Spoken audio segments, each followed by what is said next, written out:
Good morning बच्चों, आपका online class में स्वागत है। आज हम कक्षा 4 की हिंदी व्याकरण पुस्तक पंखुड़ी का पाठ 5 संज्ञा का अध्ययन करेंगे। ठीक है बच्चों, तो आज हमारा पाठ 5 नाम है उसका संज्ञा। ठीक है, नीचे दिए गए चित्रों को देखिए तथा वाक्यों को ध्यान से पढ़िए। ठीक है, आप अपनी पुस्तक में देखिए तो आपको एक चित्र दिख रहा है। एक चित्र कैसा है कि दो बच्चे हैं और वह खेल रहे हैं। तो उन वाक्यों को हम पढ़ लेते हैं। रोहन रेहान का मित्र है। ठीक है, दोनों में गहरी मित्रता है। वे दोनों दिल्ली के लाजपत नगर में रहते हैं। दोनों मैदान में क्रिकेट खेलने जा रहे हैं। दोनों के हाथ में बैट तथा रोहन के हाथ में बैट तथा रेहान के हाथ में बॉल है। ठीक है बच्चों, देखा आपने कि दो दोस्तों के बारे में थे, रोहन और रेहान, दो व्यक्ति हैं। दोनों कैसे हैं?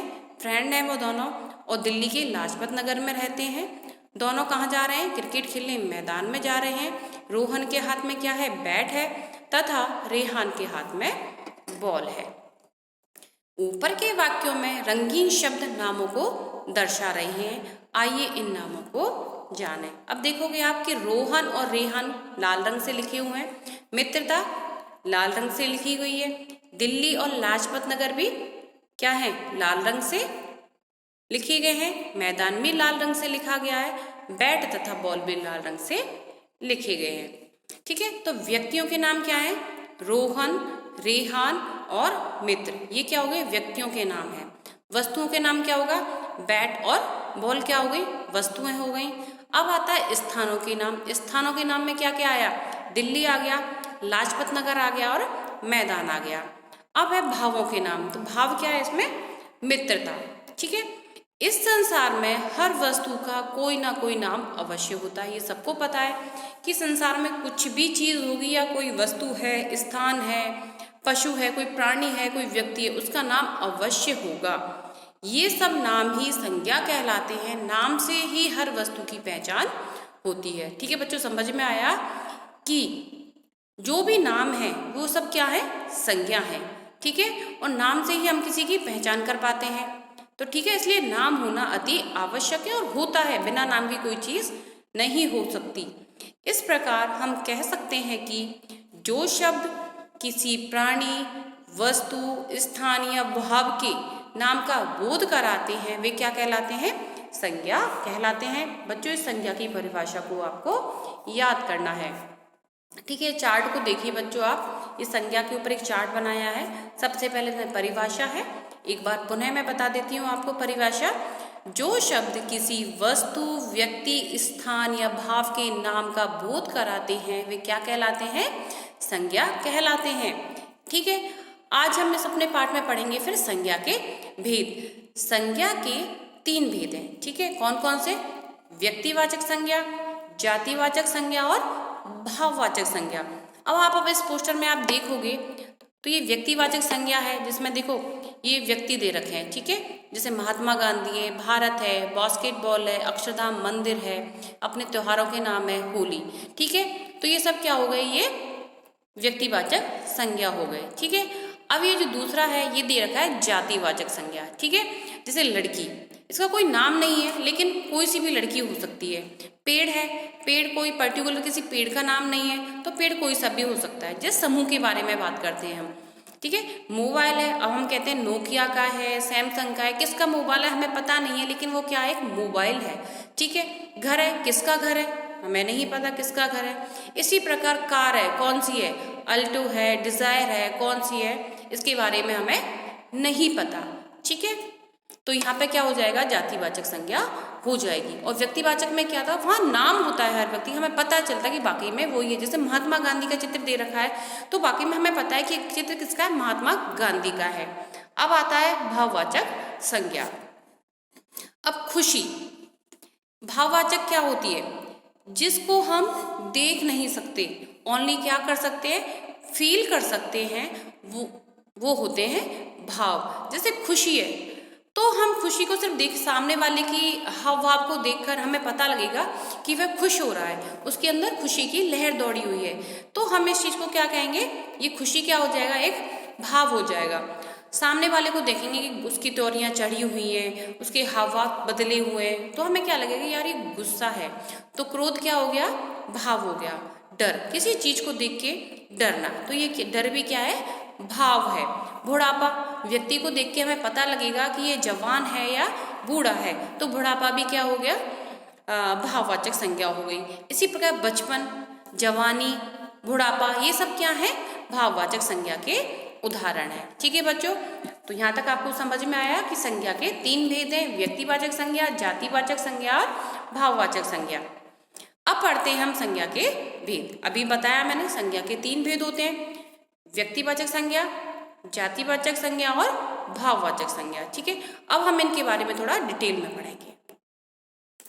व्यक्तिवाचक संज्ञा क्या होती है, जो शब्द किसी व्यक्ति, स्थानीय वस्तु का ज्ञान कराते हैं उन्हें हम क्या कहते हैं, व्यक्तिवाचक संज्ञा कहते हैं। अब कुछ चित्र दे रखे हैं। पहला चित्र किसका है, सचिन तेंदुलकर का। सचिन अच्छा खिलाड़ी है। ठीक है, किसके बारे में बात करें, सचिन के बारे में। तो सचिन कौन है, यहाँ पर व्यक्तिवाचक संज्ञा हो गई। इंडिया गेट दिल्ली में है। ठीक है, तो ये किसी स्थान का नाम है, इसलिए यहाँ पर क्या है, व्यक्तिवाचक संज्ञा है। कलश सुंदर है, तो कलश क्या है, एक वस्तु है, तो यहाँ पे क्या हो गई, व्यक्तिवाचक संज्ञा हो गई। अब हम व्यक्तिवाचक संज्ञा के कुछ अन्य उदाहरण भी देख लेते हैं। अब व्यक्तियों के नाम, कुछ किसी भी व्यक्ति का नाम हो सकता है, जैसे महात्मा गांधी है, बराक ओबामा है, नरेंद्र मोदी है, रोहित है, कल्पना है, सीता है, गीता है, कोई भी नाम। ठीक है, तो ये सब क्या होंगे, व्यक्तियों के नाम है, तो ये क्या हो जाएंगे, यहाँ पे व्यक्तिवाचक संज्ञा के अंतर्गत आएंगे। ठीक है, स्थानों के नाम जैसे दिल्ली, मुंबई, कोलकाता, अमेरिका, इटली, अजमेर, जैसे हमारा स्कूल कहाँ है, लोहागल, तो ये सब जगह के नाम है, स्थानों के नाम है, तो यहाँ पे भी क्या होगा, व्यक्तिवाचक संज्ञा ही होगी। इसी प्रकार नदियों के नाम, गंगा, यमुना, सरस्वती, कावेरी, सतलज आदि, तो ये क्या है, नदियों के नाम है। ठीक है, तो एक तरीके से क्या हो गया, ये क्या हो जाएगा, इसमें व्यक्तिवाचक संज्ञा ही होगी। त्योहारों के नाम भी व्यक्तिवाचक संज्ञा के अंतर्गत ही आते हैं, जैसे दीपावली, होली, क्रिसमस, रक्षाबंधन आदि। ठीक है, खेलों के नाम क्रिकेट, फुटबॉल, हॉकी, बैडमिंटन आदि, ये सभी व्यक्तिवाचक संज्ञा के ही उदाहरण हैं। ग्रहों के नाम पृथ्वी, मंगल, शनि, बृहस्पति आदि, और भी जो ग्रह हैं वह भी व्यक्तिवाचक संज्ञा के अंतर्गत ही गिने जाते हैं। अब पर्वतों के नाम नीलगिरी, हिमालय, विंध्याचल आदि। ठीक है, तो ये सब क्या है, व्यक्तिवाचक संज्ञा के उदाहरण है। तो व्यक्तिवाचक संज्ञा बच्चों आपको समझ में आ गई होगी। अब बढ़ते हैं हम जातिवाचक संज्ञा। जो शब्द किसी प्राणी, स्थान या वस्तु की जाति का बोध कराते हैं उन्हें हम जातिवाचक संज्ञा कहते हैं। इसमें क्या होगा, वहां तो पर्टिकुलर किसी चीज का नाम आ रहा था, किंतु जातिवाचक में क्या होता है, एक समूह का ज्ञान कराते हैं वो। ठीक है, जैसे लड़कियां नृत्य कर रही हैं। ठीक है, बहुत सारी लड़कियां हैं, ठीक है, लड़कियों का समूह है, तो इसके अंदर क्या है, जातिवाचक संज्ञा है। विद्यार्थी पढ़ रहे हैं, काफी सारे विद्यार्थी हैं, हम किसी एक विद्यार्थी की बात नहीं कर रहे हैं। यदि हम किसी एक विद्यार्थी का नाम लेकर बोलते तो वहां पे व्यक्तिवाचक संज्ञा हो जाती, लेकिन हम बहुत सारे बच्चों की बात कर रहे हैं यहाँ पर, तो यहाँ पे विद्यार्थी पढ़ रहे हैं, तो विद्यार्थी शब्द कैसा है, जातिवाचक संज्ञा है। इसी प्रकार जानवर गर्मी से परेशान है, तो जानवर है, बहुत सारे जानवर है। अब जानवरों में हाथी, घोड़ा, बिल्ली, शेर, कोई सा भी जानवर आ सकता है, पर्टिकुलर एक जानवर की बात नहीं हो रही है। अब हम जातिवाचक संज्ञा के कुछ अन्य उदाहरण भी देख लेते हैं, जैसे वस्तुओं के नाम पुस्तक, फूल, फल आदि। ठीक है, तो ये एक समूह के बारे में बात हो रही है, जाति के बारे में बात हो रही है कि पुस्तक कौन सी है हमें पता नहीं, कोई सी भी पुस्तक हो सकती है। लेकिन यदि हम रामायण की बात करें तो रामायण किसके अंतर्गत आएगी, व्यक्तिवाचक संज्ञा के अंतर्गत आएगी। इसी प्रकार प्राणियों के नाम स्त्री, पुरुष, कोई सी भी स्त्री हो सकती है, बहुत सारी स्त्रियां हो सकती है, पुरुष हो सकता है, पशु पक्षी हैं, लेकिन किसी स्त्री का हम नाम लेके बोलें, जैसे रमा, गीता, सीता, तो ये क्या हो जाता, व्यक्तिवाचक संज्ञा हो जाती है। लेकिन स्त्री हमें पता नहीं है वो कौन सी स्त्री के बारे में बात कही जा रही है। ऐसी का पुरुष के बारे में, कौन सा पुरुष है, आई डोंट नो। ठीक है, तो और यदि इस जगह पे राम, श्याम, मोहन कोई भी नाम होता तो वहां पर व्यक्तिवाचक संज्ञा होती। पशु पक्षी, बहुत सारे पशु पक्षी हो सकते हैं, चिड़िया है, कबूतर है, शेर है, बगेरा है, जो भी है। ठीक है, तो वहां क्या होगा, यदि उनका नाम आता तो व्यक्तिवाचक संज्ञा होती, परंतु यहाँ पे सिर्फ पशु पक्षी बताए जा रहे हैं, तो पशु पक्षी में कोई से भी पशु पक्षी आ सकते हैं, तो यहाँ पर क्या हो गया, जातिवाचक संज्ञा हो गई। इसी प्रकार है स्थानों के नाम, गांव, शहर, विद्यालय, पहाड़ आदि। तो कौन सा पहाड़ है हमें नहीं पता, लेकिन नाम होता उसका हिमालय है, विंध्याचल है, सतपुड़ा है, तो वो व्यक्तिवाचक संज्ञा होती। लेकिन पहाड़ है हमें नहीं पता कि वो कौन सा पहाड़ है, ठीक है, तो यहाँ पर जातिवाचक संज्ञा का उदाहरण है। इसी प्रकार विद्यालय, विद्यालय का नाम नहीं दे रखे, कोई सा भी विद्यालय के बारे में बात की जा सकती है कि बच्चे विद्यालय जा रहे हैं, ठीक है। शहर है, गांव है, नाम नहीं है तो हमें नहीं पता, ठीक है, तो ये सब गांव, शहर, विद्यालय, पहाड़ आदि क्या हो गए, जातिवाचक संज्ञा के उदाहरण हो गए। अब पढ़ेंगे हम भाववाचक संज्ञा। जो शब्द किसी व्यक्ति या वस्तु की अवस्था, दशा, गुण या मन के भाव का बोध कराते हैं उन्हें हम भाववाचक संज्ञा कहते हैं। जैसे चित्र दे रखे हैं, एक लड़की गाना गा रही है तो सुरभि मधुर गाना गाती है। अब मधुर, ठीक है, अब हमें इसका बोध हो रहा है कि वो कैसा, हमने उसको कानों से सुना तो हमें कैसा लगा, वो अच्छा लगा, तो हमें पता चल रहा है कि उसका गाना कैसा है, मधुर है, मीठा है। गोपी परिश्रमी किसान है, एक व्यक्ति है, उसका नाम गोपी है, हम उसको देखते हैं कि यार वाकई में वह बहुत मेहनत करता है, तो कैसा है, परिश्रमी है। रीना बहुत सुंदर है, किसी को देख के हमें पता लगता है कि वाकई में वो सुंदर है या नहीं है, तो रीना बहुत सुंदर, तो सुंदर यहाँ पे क्या हो गया, भाववाचक संज्ञा हो गई, ठीक है। तो मधुर, परिश्रमी, सुंदर, ये क्या है, भाववाचक संज्ञा के उदाहरण है। और भी उदाहरण है, उनको भी हम देख लेते हैं। मित्रता, मिठास, सजावट, बुराई, अच्छाई, नमकीन, बुढ़ापा, अमीरी आदि, ये सब किसके उदाहरण है, भाववाचक संज्ञा के उदाहरण है। और भाववाचक संज्ञा में एक चीज होती है कि हम उस चीज को फील करते हैं, देख नहीं पाते हैं, ठीक है, फील करना पड़ता है, तो वहां पे जब जिस चीज को हम फील करेंगे वहां पर भाववाचक संज्ञा होगी। अब आता है भाववाचक शब्दों का निर्माण किस प्रकार से होता है। भाववाचक शब्दों की रचना जातिवाचक संज्ञा, सर्वनाम, विशेषण और क्रिया शब्दों से होती है, ठीक है।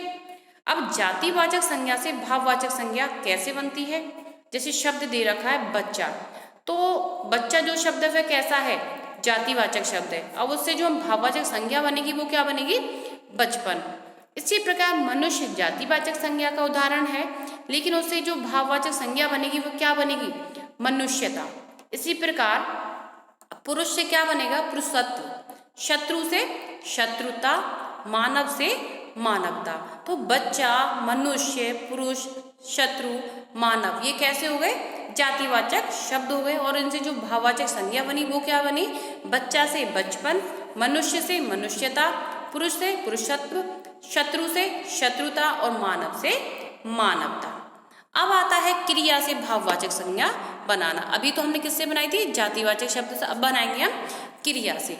अब हंसना, उड़ना, काटना, पढ़ना, थकना, लेटना, सोना, खाना, पीना, ये सब क्या है, क्रिया शब्द हैं। अब इनसे भाववाचक संज्ञा कैसे बनती है, कि हंसना, हंसना से क्या बनेगी भाववाचक संज्ञा, हंसी। उड़ना से उड़ान, काटना से कटाई, पढ़ना से पढ़ाई, थकना से थकावट। तो ये थे क्रिया से भाववाचक संज्ञा। अब है सर्वनाम से भाववाचक संज्ञा। कौन कौन से शब्द हैं सर्वनाम के, स्व, विद्वान, अहम, सर्व, मम, ये शब्द हैं सर्वनाम शब्द। तो स्व से क्या बनेगा, स्वत्व, विद्वान से बनेगा विद्वता, अहम से अहंकार, सर्व से सर्वस्व, मम से ममत्व। तो ये हो गए सर्वनाम से भाववाचक संज्ञा, ठीक है। अब आता है विशेषण से भाववाचक संज्ञा शब्द कैसे बनते हैं। शब्द दे रखे हैं एक तरफ, चतुर, गहरा, सुंदर, मोटा, हरा, ये शब्द क्या है, विशेषण शब्द हैं। चतुर से क्या वाचक भाववाचक संज्ञा क्या बनेगी, चतुरता। गहरा से गहराई, सुंदर से सुंदरता, मोटा से मोटापा, हरा से हरियाली। तो आपको समझ में आए किस प्रकार जातिवाचक शब्दों से भाववाचक संज्ञा बनी, क्रिया शब्दों से क्या बनी, फिर सर्वनाम से क्या बनी, और विशेषण शब्दों से भाववाचक संज्ञा क्या क्या बनी। ठीक है बच्चों, पाठ ही समाप्त हो जाता है। अब आपने इस पाठ में क्या पढ़ा उसका एक बार रिवाइज कर लेते हैं। सबसे पहला पॉइंट है किसी प्राणी, वस्तु, स्थान या भाव के नाम को हम क्या कहते हैं? संज्ञा कहते हैं। किसी विशेष व्यक्ति, स्थान या वस्तु के नाम को, किसी विशेष चीज का, ठीक है, कोई विशेष चीज है भाई, किसी प्राणी, वस्तु, स्थान या भाव के नाम को संज्ञा कहते हैं। किंतु किसी विशेष व्यक्ति, व्यक्ति कैसा होना चाहिए? विशेष होना चाहिए, विशेष स्थान होना चाहिए, विशेष वस्तु यदि का नाम है तो उसको हम क्या कहेंगे? व्यक्तिवाचक संज्ञा कहेंगे। किसी प्राणी, स्थान या वस्तु की पूरी जाति के नाम को हम जातिवाचक संज्ञा कहते हैं। मन के भाव, विचार आदि के नाम पर भाववाचक संज्ञा होती है। तो बच्चों, ये संज्ञा का जो हमारा चैप्टर था आपको समझ में आ गया होगा। यदि कोई प्रॉब्लम है तो एक बार इस पार्ट को पुनः पढ़िएगा, सब समझ में आ जाएगा। आपका वर्क पीडीएफ के जरिए आएगा, तो आपको क्या करना है? उस वर्क को, जो क्वेश्चन आंसर्स हैं उनको कॉपी में करना है, और जो आपका अभ्यास कार्य होता है, जो आपकी एक्सरसाइज है, जो कि चैप्टर के अंत में दे रखी है, उसको आपको बुक के अंदर ही फिल करना है। अपने वर्क को नीट एंड क्लीन करना है, साथ ही साथ उसको याद भी करना है। तो बच्चों, आप अपना ध्यान रखिएगा। धन्यवाद।